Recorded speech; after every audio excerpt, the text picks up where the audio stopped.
में हम माध्य, उसके बाद माध्यक और उसके बाद बहुलक तीनों एक ही साथ निकालना सीखने वाले हैं। आज की यह वीडियो आपके लिए सबसे ज्यादा इंपॉर्टेंट है। अगर आप बोर्ड एग्जाम देने जा रहे हो तो आज की इस वीडियो से 15 नंबर फिक्स हो जाएगा। मतलब कि माध्य, माध्यक और बहुलक पर हर एक साल आपके क्वेश्चन बोर्ड एग्जाम में पूछे जाते हैं, वो भी 15 नंबर के। और बहुत सारे लड़कों को माध्य, माध्यक और बहुलक निकालना नहीं आता। तो आज की इस वीडियो को लास्ट तक देख लीजिए। आज की इस वीडियो में हलवा तरीके से आपको बताएंगे, समझ सकते हो कि एकदम हलवा बताएंगे, केवल आपको उसको खाना है, कुछ नहीं करना है। और सारणी का माध्य, माध्यक और बहुलक निकालना कोई बड़ी बात नहीं है, केवल नकल करना है। नकल कैसे करेंगे भाई? तो नकल केवल सारणी को देखकर नकल करके अब बस यहाँ पर फॉर्मूला पर रख दोगे, आपका माध्य निकल आएगा। सेम उसी प्रकार से माध्यक निकल आएगा, सेम उसी प्रकार से बहुलक निकल आएगा। अभी मैं आपको बताऊंगा तो लगेगा कि अरे भाई इतना ज्यादा आसान है माध्य, माध्यक और बहुलक निकालना। बिल्कुल हाँ, इतना ही आसान है। तो आप सबसे एक ही रिक्वेस्ट है कि चैनल को सब्सक्राइब कर लीजिए, काफी जानदार वीडियो होने वाली है। सबसे पहले आइए देख लेते हैं सारणी का माध्य कैसे निकालते हैं। देखो भाई, इसी प्रकार से आपको एग्जाम में वर्ग अंतराल दिया रहेगा और इसी प्रकार से बारंबारता दिया रहेगा।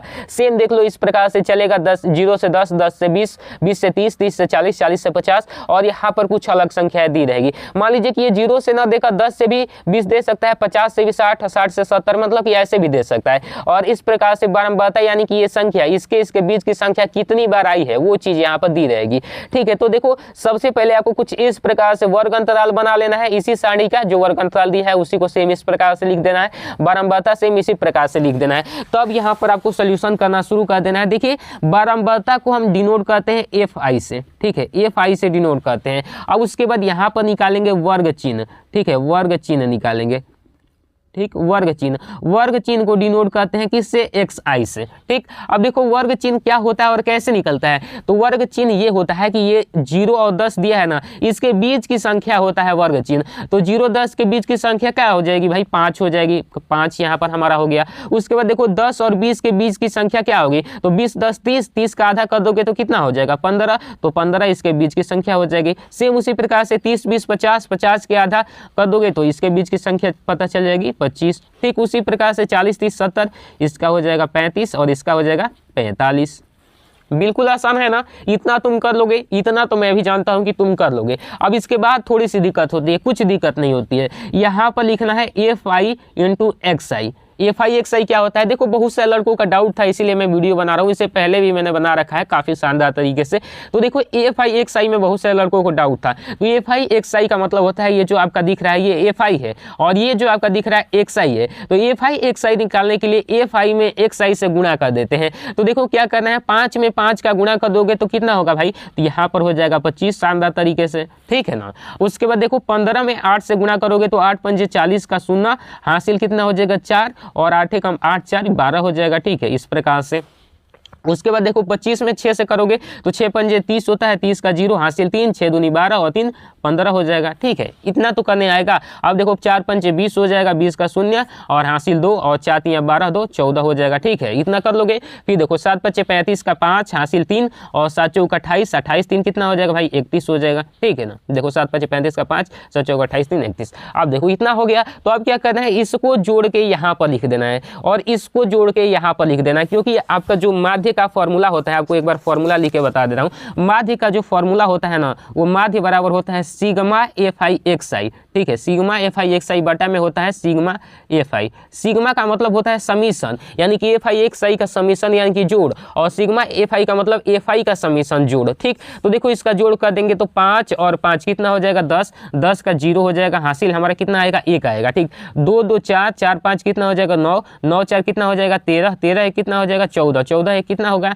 हमारा? 15 हो जाएगा। 15 का 5 लिख देंगे, हासिल फिर से 1 चला जाएगा, 1 1 2, 2 1 3, 3 3 6, 6 कितना हो जाएगा? 7 हो जाएगा। फिर से एक बार जोड़ लीजिए, 5 5 10 का शून्य, हासिल 1, 2 2 4 5 4 9, 9 4 13, 13 1 14, 1 15 का 5 हासिल 1, 2 2 4 2 2 2 2 4 हो गया, वो 1 हासिल लेते हुए और 4 3 7। ठीक है, अब चलो यहाँ पर इसको जोड़ दो भाई एक बार। तो 8 5 13, 13 6 कितना हो जाएगा? 13 6 19 हो जाएगा, 19 4 कितना हो जाएगा? 23, 23 7 कितना हो जाएगा भाई? तो 23 7 हो जाएगा 30। एक बार फिर से जोड़ लिया जाए, 8 5 13, 13 6 कितना हो जाएगा? 19, 19 4 कितना हो जाएगा? 23, 23 7 30 हो गया। अब फॉर्मूला लगा दो डायरेक्ट। माध्य बराबर क्या होता है? माध्य बराबर अभी मैंने बताया, माध्य को x पर बार से डिनोट करते हैं, तो सिग्मा FI इंटू XI और बट्टा में सिग्मा FI। ठीक, तो सिग्मा FI XI का वैल्यू हमने निकाला है 750 और सिग्मा FI का वैल्यू हमने कितना निकाला है भाई? तो हमने निकाला है 30, तो 30 लिख दो। एक जीरो से एक जीरो कट गया, फिर कटाओ 3 से 3 दूनी का 6 और 3 पचे 15, 25 बार में कट गया, तो 25 हमारा राइट आंसर आ गया, माध्य बराबर। इसी प्रकार से तो करना है, काफ़ी ज़्यादा आसान है ना। स्क्रीनशॉट कर लो क्योंकि आपको देखने में बाद में काम लगेगा, तो फिर बार बार वीडियो थोड़े देखोगे, स्क्रीनशॉट कर लो, ठीक। अब ये तो हमने माध्य निकालना सीख लिया, भाई माध्यक कैसे निकालेंगे। देखो माध्यक निकालना भी काफ़ी ज़्यादा आसान होता है, इसको एक और नाम से जाना जाता है, इसको कहते हैं माध्यिका, ठीक है, माध्यिका, माध्यिका भी कहते हैं। अब देखो माध्यिका कैसे निकाला जाता है भाई, तो सबसे पहले इसी प्रकार से आपको बारंबारता और वर्ग अंतराल दिया रहेगा, तो इस प्रकार से आपको लिख देना है। और जब भी आपको माध्यिका निकालना होगा तो एक चीज़ आपको निकालना पड़ेगा, संचयी बारंबारता, ठीक है, संचयी बारंबारता, इसको ठीक से लिख देते हैं, संचयी बारंबारता, इसको हम डिनोट करते हैं CF से, यानी कि क्यूमुलेटिव फ्रीक्वेंसी, CF मतलब होता है, ठीक है। अब देखो संचयी बारंबारता कैसे निकाला जाता है, काफ़ी ज़्यादा आसान है। सबसे पहले इसी को सेम यहाँ पर लिख दो, ये 5 है तो 5 हमने लिख दिया। अब क्या करना है, इसको इसमें जोड़ के यहाँ पर लिखना होता है, तो 8 5 कितना हो जाएगा 13, तो 13 यहाँ पर लिख दो, यहाँ पर, ठीक है, 13 लिख दो, ठीक, 13। अब देखो यहाँ पर, अब इसको इसमें जोड़ के यहाँ पर लिख दो, तो 13 6 कितना हो जाएगा 19 हो जाएगा, तो 19 लिख दो। अब इसको फिर जोड़ो तो ये हो जाएगा 23, और इसको जोड़ दोगे तो कितना होगा 26। अब कैसे पता चलेगा कि हमारा ये एक्यूरेट आ रहा है, तो इसको जब कैलकुलेट करोगे ना इसको, तो इतना ही आना चाहिए, इतना। तो करो 8 5 13, 13 6 कितना हो गया 19, 19 4 कितना हो जाएगा 23, 23 3 कितना हो जाएगा 26, तो ये n का वैल्यू आ गया 26। अब जैसे ही तुम्हें n का वैल्यू पता चल गया, तो 1 मिनट ब्लैक पेन ले लेते हैं। तो हाँ देखो, जैसे ही n का वैल्यू पता चल गया, तो अब तुम्हें n/2 निकालना होगा। क्यों निकालना होगा, क्योंकि देखो माध्यक बराबर फॉर्मूला होता है, माध्यक बराबर होता है L plus n/2 minus CF और बटा में F इंटू में H होता है, ये फॉर्मूला होता है। अभी बताऊंगा, काफ़ी आसान तरीके से फॉर्मूला याद हो जाएगा। देखो तो इसके लिए सबसे पहले n/2 निकालना है, तो n/2 कितना हो जाएगा भाई, तो n/2 हो जाएगा 26/2, यानी कि कितना हो जाएगा 13 आ जाएगा n/2 का वैल्यू, ठीक है, n/2 का मान 13 आ गया। अब देखो इस 13 को ही क्या करना है, 13 से अधिक वाली संख्या इसमें खोजना है। तो देखो भाई 13 से अधिक वाली संख्या यही ना है, 13 से थोड़ा सा अधिक, तो यही है, 13 को नहीं लेना है, 13 से थोड़ा सा अधिक लेना है, तो ये संख्या हो गई। तो इसी के इधर वाला ये F हो जाएगा, और यही आपका माध्यक वर्ग हो जाएगा, यही वाला आपका माध्यक वर्ग। तो माध्यक वर्ग क्या हो जाएगा, तो भाई माध्यक वर्ग बराबर क्या हो जाएगा 20 से 30 हो जाएगा, 20 से 30। तो 20 से 30 जब आपका माध्यक वर्ग निकल गया, तो इसी में निम्न सीमा होता है। माध्यक वर्ग की निम्न सीमा को ही यहाँ पर फॉर्मूला में जो L लिखा था ना, उसी को कहते हैं माध्यक वर्ग की निम्न सीमा। निम्न सीमा मतलब छोटा सीमा। तो देखो यहाँ पर ये 20 से 30 है ना, तो 20 से 30 में छोट सीमा क्या है 20 है, तो ये हमारा 20 हो जाएगा। और देखो इसमें एक फॉर्मूला में था H का मतलब होता है इनके बीच का गैप कितना है। तो भाई 20 और 30 के बीच का गैप कितना है 10 है, तो 10 यहाँ पर लिख देंगे, ठीक। और F का वैल्यू हमें पता चल ही गया था, यहाँ पर F का मान कितना 6 पता चल गया था, तो F का मान कितना लिख देंगे 6 लिख देंगे, ठीक है। अब एक और चीज़ होता है इसमें CF यानी कि संचयी बारंबारता, CF का भी वैल्यू निकालना होगा। तो जो ये 19 निकला है ना, इसके ठीक ऊपर वाला ही ये हमारा CF हो जाता है, यही वाला CF हो जाता है। सेम ठीक ऊपर वाला कोई CF कर देते हैं। तो देखो यहाँ पर CF का वैल्यू कितना आ गया भाई, तो 13 आ गया, तो 13 चुपचाप यहाँ पर लिख दिया जाए। अब फॉर्मूला लगाया जाए भाई, माध्यक बराबर फॉर्मूला क्या होता है, कुछ नहीं होता है, काफ़ी ज़्यादा आसान होता है, L plus n/2 minus CF बटा में F इंटू H होता है, यही फार्मूला होता है। अब देखो भाई L का वैल्यू हमारे पास 20 है, तो 20 लिख देंगे, प्लस n/2 का वैल्यू हमारे पास कितना है 13 है, तो 13 लिख देंगे इसके जगह पर। तो इसके जगह पर 13 माइनस CF का वैल्यू कितना है 13 है, तो 13 इसके जगह पर भी लिख देंगे। F का वैल्यू कितना है भाई, तो F का वैल्यू 6 है, तो 6 लिख देंगे, गुना H का वैल्यू कितना है 10 है, तो 10 लिख देंगे शानदार तरीके से। अब देखो यहाँ पर हो जाएगा कितना भाई 20 हो जाएगा ना 20, उसके बाद देखो प्लस, अब देखो 13 में से 13 जाएगा 0/6 और गुना में 10 है, ठीक है। अब देखो 20 हो जाएगा यहाँ पर, ठीक है, 20 और प्लस, अब देखो 0 में 10 से गुना करोगे 0 होगा, 0/6 0 ही हो जाएगा, यानी कि 20 हमारा राइट आंसर आ गया। किसका मान आ गया भाई, तो माध्यक का मान, माध्यक या फिर माध्यिका। ये भी आपको अच्छे समझ में आ गया होगा, स्क्रीनशॉट करना हो तो कर लीजिए भाई, काफ़ी शानदार तरीके से देख लो, इस प्रकार से ही हमने निकाला है। उसके बाद यहाँ पर थोड़ा सा निकालें। बाकी चलो इतना तो क्लियर हो गया। अब आइए देख लेते हैं भाई कि बहुलक आपको कैसे निकालना है। बहुलक भी निकालना, बहुलक निकालना तो काफ़ी ज़्यादा आसान हो जाता है। जैसे ही आपको सारणी दी जाए उसी में चिन्ह लेना है बहुलक क्या होता है। बहुलक मतलब क्या भाई, बहुलक मतलब जो ज़्यादा बार आया है, बहुलक मतलब बहुत बार आया है, ठीक है ना।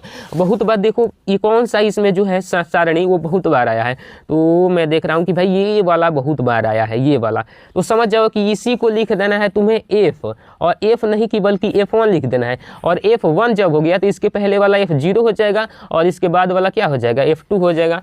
सेम इसी प्रकार से वही सारणी है, इसमें देखो ये बहुत बार यही आया है ना, उसी सारणी को हम लिखे हैं। यही हमारा F1 हो जाएगा, इसके ऊपर वाला F0 हो जाएगा, नीचे वाला F2 हो जाएगा। अब कुछ नहीं करना है तुम्हारा, बहुलक निकालना तो सबसे ज़्यादा आसान है।